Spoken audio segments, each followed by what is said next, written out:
যে কারো সমস্যার জন্য যদি আপনি পানি পড়া দিতে চান তাহলে প্রথমে আপনাকে এক গ্লাস পরিষ্কার পানি নিতে হবে। আসসালামু আলাইকুম ওয়া রাহমাতুল্লাহি ওয়া বারাকাতুহু। সম্মানিত দর্শক ও শ্রোতা মণ্ডলী, আমি ইয়ামিন বিন ইমদাদ আজকে আপনাদের সামনে অত্যন্ত গুরুত্বপূর্ণ দুইটা বিষয় নিয়ে হাজির হয়েছি।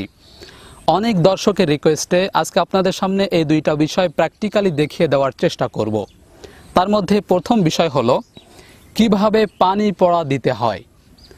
আপনি কোন সূরা পড়ে বা কোন দোয়া পড়ে পানি পড়া দিবেন, একজন ইমানদার ব্যক্তি, যে কোনো ইমানদার ব্যক্তি এই পানি পড়া দিতে পারবে যদি আজকের ভিডিওটা সম্পূর্ণ দেখেন।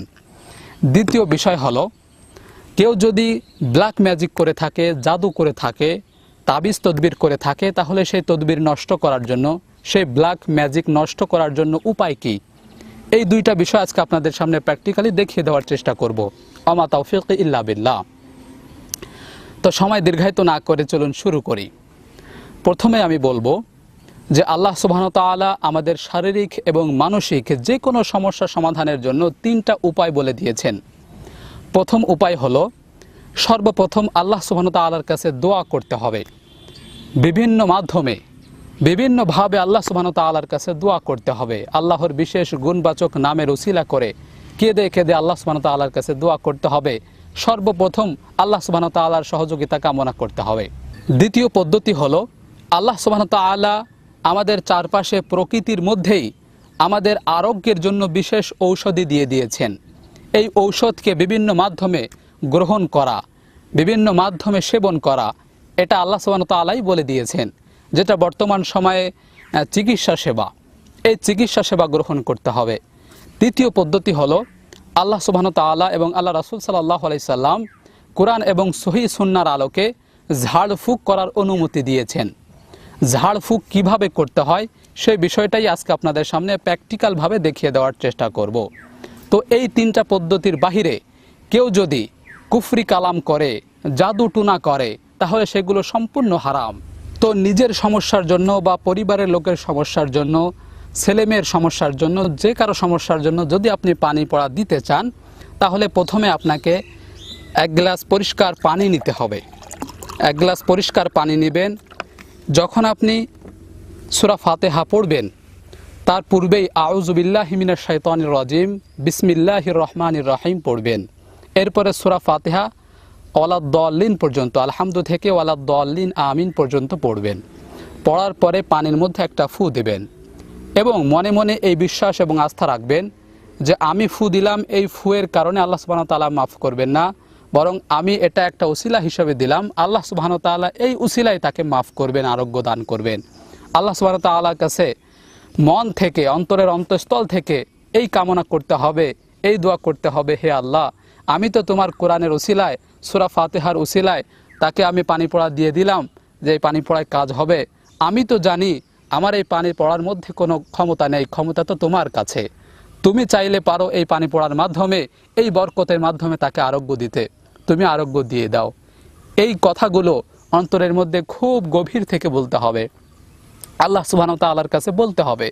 এই কথাগুলো যদি আপনি না বলেন, এই কথাগুলো যদি আপনার অন্তরে না থাকে, তাহলে কিন্তু আপনার ইমানের মধ্যে দুর্বলতা থেকে গেল, আপনার মধ্যে একটা অহংকার ভাব থেকে গেল যে আমি পানি পড়া দিয়ে দিলাম, কাজ হয়ে যাবে। বিষয়টা তো এরকম নয়। বিষয়টা হলো আল্লাহ সুবহানাহু ওয়া তাআলা কাজ করে দেবেন। এটা একটা বরকত, এটা একটা ওসিলা।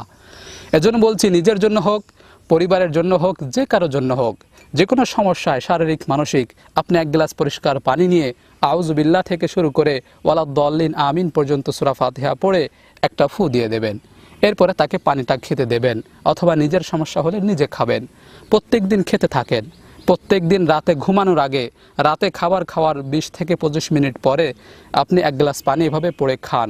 আল্লাহ সুবহানাহু ওয়া তাআলা আস্তে আস্তে আপনার পেটের ক্রিয়া দূর করে দেবেন, পেটের সমস্যা দূর করে দেবেন, শারীরিক সমস্যা দূর করে দেবেন, মাথার সমস্যাও দূর করে দেবেন ইনশাআল্লাহ।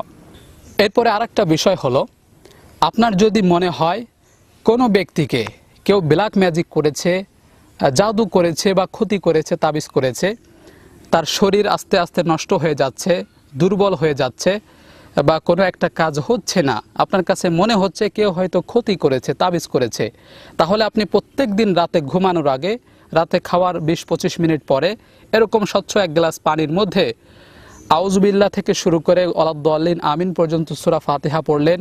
এরপরে আবার আউযুবিল্লাহ বিসমিল্লাহ পড়ে সূরা ইখলাস পড়বেন। সূরা ইখলাস শেষ করার পরে আবার আউযুবিল্লাহ বিসমিল্লাহ পড়ে সূরা নাস পড়বেন। সূরা নাস পড়ার পরে আবার আউযুবিল্লাহ বিসমিল্লাহ পড়ে সূরা ফালাক পড়বেন। সূরা ফালাক শেষ হওয়ার পরে আবার আউযুবিল্লাহ বিসমিল্লাহ পড়ে আয়াতুল কুরসি পড়বেন।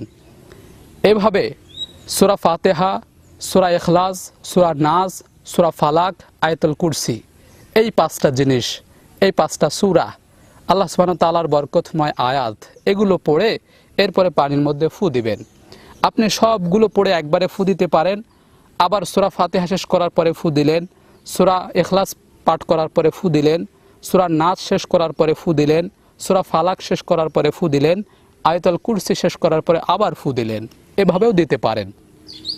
প্রত্যেক দিন রাতে ঘুমানোর আগে এইভাবে এক গ্লাস পানির মধ্যে সূরা ফাতিহা, সূরা ইখলাস, সূরা নাস, সূরা ফালাক, আয়াতুল কুরসি পড়ে আপনি এভাবে ফু দেন। এভাবে ফু দেওয়ার পরে আপনি সেই রোগীকে খেতে দেন। আপনি নিজের যদি সমস্যা বোধ করেন তাহলে নিজে এভাবে খান। আর যদি ছেলে মেয়ে, আত্মীয় স্বজন, পরিবারের লোকের যদি এরকম সমস্যা মনে করেন তাহলে তাকে খেতে দেন। প্রত্যেক দিন রাতে এভাবে খেতে দেন। ইনশাআল্লাহ আস্তে আস্তে আল্লাহ সুবহানাহু ওয়া তাআলা তাকে আরোগ্য লাভ করাবেন, তার শারীরিক অসুস্থতা আস্তে আস্তে দূর করে দেবেন। দ্বিতীয় বিষয় হলো, আপনি যদি জানতে পারেন কেউ আপনাকে ব্ল্যাক ম্যাজিক করেছে, কালো জাদু করেছে, ক্ষতি করেছে, তাবিজ তদবির করেছে, তাহলে সেগুলো নষ্ট করবেন কিভাবে?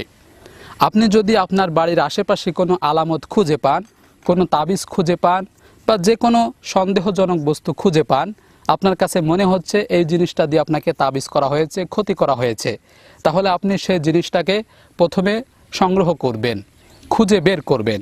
এটা খুঁজে বের করার পরে দেখবেন যে ভিতরে কোনো গিরা আছে কিনা, ভিতরে কি আছে বিষয়টা ভালো করে দেখবেন। যদি কোনো গিরা থাকে, চুল গিরা দেওয়া হতে পারে, কোনো রশি গিরা দেওয়া হতে পারে। যদি গিরা দেওয়া থাকে তাহলে সেই গিরাগুলো প্রথমে খুলবেন, খোলার পরে সেটা ছিঁড়ে ফেলবেন। ছিঁড়ে ফেলার পরে কোনো একটা কাঠ, খড়ি বা যে কোনো কিছুর উপর একটা আগুন ধরাবেন। কোনো একটা খড়ির উপর, কাঠের উপর, অথবা পাতা, কাগজ, যার উপরও পারেন আপনি একটা আগুন ধরাবেন। আগুন ধরানোর পরে যখন সেটা আগুন জ্বলতে থাকবে, আপনার ওই তাবিজটা যেটা আপনার হাতে রয়েছে সেই তাবিজটা আগুনের উপর দিয়ে দেবেন। আপনি যে আগুন ধরালেন সে আগুনের উপর ওই তাবিজটা দিয়ে দেবেন, বা যেটাই আপনি সন্দেহজনক পেয়েছেন যে বস্তুটা, সেই বস্তুটা ভালো করে ছিঁড়ে ফেলে, নষ্ট করে ফেলে এরপরে ওই আগুনের মধ্যে দিয়ে দেবেন। আগুন জ্বলতে জ্বলতে যখন এটা কয়লা হয়ে যাবে বা যখন এটা ছাই হয়ে যাবে, তখন আপনি এক গ্লাস পানির মধ্যে ওই পূর্বের মতোই আউযুবিল্লাহ বিসমিল্লাহ পড়ে সূরা ফাতিহা পড়বেন, ফু দিবেন, সূরা ইখলাস, সূরা নাস, সূরা ফালাক, আয়াতুল কুরসি, এগুলো পড়ার পরে সেই পূর্বের নিয়মে আবার ফু দিবেন। ফু দেওয়ার পরে সেই পানিটা হাতে ঢেলে ওই কয়লার উপরে বা ছাইয়ের উপরে, যেটা আপনি পুড়িয়ে ফেলেছেন, সেই পুড়িয়ে ফেলা ছাইয়ের উপরে এভাবে ছিটিয়ে দেবেন। সেই পুড়িয়ে ফেলা ছাইয়ের উপরে এভাবে ছিটিয়ে দেবেন। তাহলে ইনশাআল্লাহ আপনাকে যে ক্ষতি করা হয়েছে যে বস্তুর মাধ্যমে, সেই ক্ষতিটা কেটে যাবে, ওটা আর আপনাকে ক্রিয়া করবে না। আল্লাহ সুবহানাহু ওয়া তাআলা আপনাকে আরোগ্য লাভ করাবেন, ওই ক্ষতি থেকে মুক্তি দান করবেন। আর যদি আপনি কোনো বস্তু খুঁজে না পান, কোন বস্তুর মাধ্যমে, কোন তাবিজের মাধ্যমে আপনাকে ক্ষতি করা হয়েছে, আপনার বাড়ির আশেপাশে কোথাও খুঁজে পাচ্ছেন না, এই ক্ষেত্রে পূর্বের যে আমলটা বলেছিলাম, প্রত্যেক দিন রাতে ঘুমানোর সময় সূরা ফাতিহা, সূরা ইখলাস, সূরা নাস, সূরা ফালাক, আয়াতুল কুরসি এগুলো পড়ে ঘুমাবেন। প্রত্যেক রাতে ঘুমানোর পূর্বে বালিশে মাথা দিয়ে ডান কাতে যখন ঘুমাবেন, আগে সূরা ফাতিহা, সূরা ইখলাস, সূরা নাস, সূরা ফালাক, আয়াতুল কুরসি। যে ভিকটিম, মানে যে সমস্যাগ্রস্ত, যাকে জাদু করা হয়েছে, যাকে ক্ষতি করা হয়েছে, সেই ব্যক্তি এভাবে আমলটা করবে। প্রত্যেক দিন রাতে ঘুমানোর সময় ডান কাতে শুয়ে এভাবে পড়বে। অজু করে এসে এরপরে শোবে, শোয়ার পরে এভাবে পড়বে সূরা ফাতিহা, সূরা ইখলাস, সূরা নাস, সূরা ফালাক, আয়াতুল কুরসি। এরপরে ঘুমানোর সময় যে দোয়া পড়তে হয় সে দোয়া পড়ে ঘুমাবে। আল্লাহ সুবহানাহু ওয়া তাআলা এভাবে আস্তে আস্তে তাকে আরোগ্য লাভ করাবেন। এজন্য প্রথমে আমাদের ঈমানকে ঠিক করতে হবে। পানি পড়ার ক্ষেত্রে অনেকের ঈমান ঠিক নেই। অনেকে ধারণা করে থাকে অমুক বড় পীর সাহেব যদি পানি পড়া দেয় তাহলে সেই পানি পড়ায় কাজ হয়, অমুক বড় হুজুর পানি পড়া দিলে তার পানি পড়ায় কাজ হয়। তাহলে তো আপনার ঈমানটা তাবিজের মতোই ডাইভার্ট করে গেল। আল্লাহ রাব্বুল আলামিন যে কোরআন নাজিল করেছে, সেই কোরআনের বরকতে আল্লাহ সুবহানাহু ওয়া তাআলা আপনাকে আরোগ্য লাভ করাবেন, সেই বিষয়টা তো আপনার মধ্যে থাকলো না। বিষয়টা তো চলে গেল বড় হুজুরের কাছে, ইমানটা তো চলে গেল বড় পীর সাহেবের কাছে, তাহলে আপনার ইমানটাই তো ঠিক থাকলো না। এজন্য বলছি, কে পানি পড়া দিল সেটা মুখ্য বিষয় নয়। যে কোনো ইমানদার পারবে পানি পড়া দিতে, যদি সে সূরা ফাতিহা পড়তে জানে, যদি সে কুরআনুল কারীমের সূরা ইখলাস, সূরা নাস, সূরা ফালাক, আয়াতুল কুরসি পড়তে জানে, সেই পারবে পানি পড়া দিতে। যতটুকু শুদ্ধতার কারণে তার নামাজ হয়ে যায়, ততটুকু শুদ্ধতার কারণে তার পানি পড়া দিলে সেই পানি পড়াও খাওয়া যায়। আমি আবারও বলছি, যতটুকু শুদ্ধতার কারণে নামাজের মধ্যে কোরআন পাঠ করলে যদি তার নামাজ হয়ে যায়, ততটুকু শুদ্ধতার কারণে সূরা ফাতিহা পড়ে বা অন্যান্য সূরা পড়ে পানিতে ফু দিয়ে পানি পড়ে দিলে সেই পানি পড়াও খাওয়া যায়। এজন্য ইমানকে মজবুত রাখতে হবে। আমি পানি পড়া দিলে কাজ হবে না, বড় পীর সাহেব পানি পড়া দিলে কাজ হবে, ইমানটা কিন্তু এরকম হওয়ার কথা ছিল না। বড় হুজুরের কোনো ক্ষমতা নেই, ক্ষমতা হলো আল্লাহ রাব্বুল আলামিনের কুরআনের বরকত। আল্লাহ রাব্বুল আলামিন এভাবে আমাদেরকে শিখিয়ে দিয়েছেন। সূরা নাসের মধ্যে, সূরা ফালাকের মধ্যে আল্লাহ সুবহানাহু ওয়া তাআলার কাছে আরোগ্য চাওয়া হয়েছে। এই আরোগ্য চাওয়ার জন্য আল্লাহ রাব্বুল আলামিনের কোরআন পাঠ করার মাধ্যমে তার কাছে আরোগ্য চাওয়ার একটা বিশেষ মাধ্যম হলো এটা, ঝাড়ফুঁক করা। তাই বলছি, বড় হুজুরের উসিলায় মাপ হয়ে যাবে না, বরং আল্লাহ সুবহানাহু ওয়া তাআলার কোরআনের বরকতের উসিলায় আল্লাহ সুবহানাহু ওয়া তাআলার কাছে আরোগ্য চাইতে হবে। তাহলে আল্লাহ সুবহানাহু ওয়া তাআলা আমাদেরকে বিষয়টা সুন্দরভাবে বুঝে এবং সঠিকভাবে আমল করার তৌফিক দান করুন। আমিন। ওয়া আখিরু দাওয়ানা আলহামদুলিল্লাহি রাব্বিল আলামিন। আসসালামু আলাইকুম ওয়া রাহমাতুল্লাহি ওয়া বারাকাতুহু।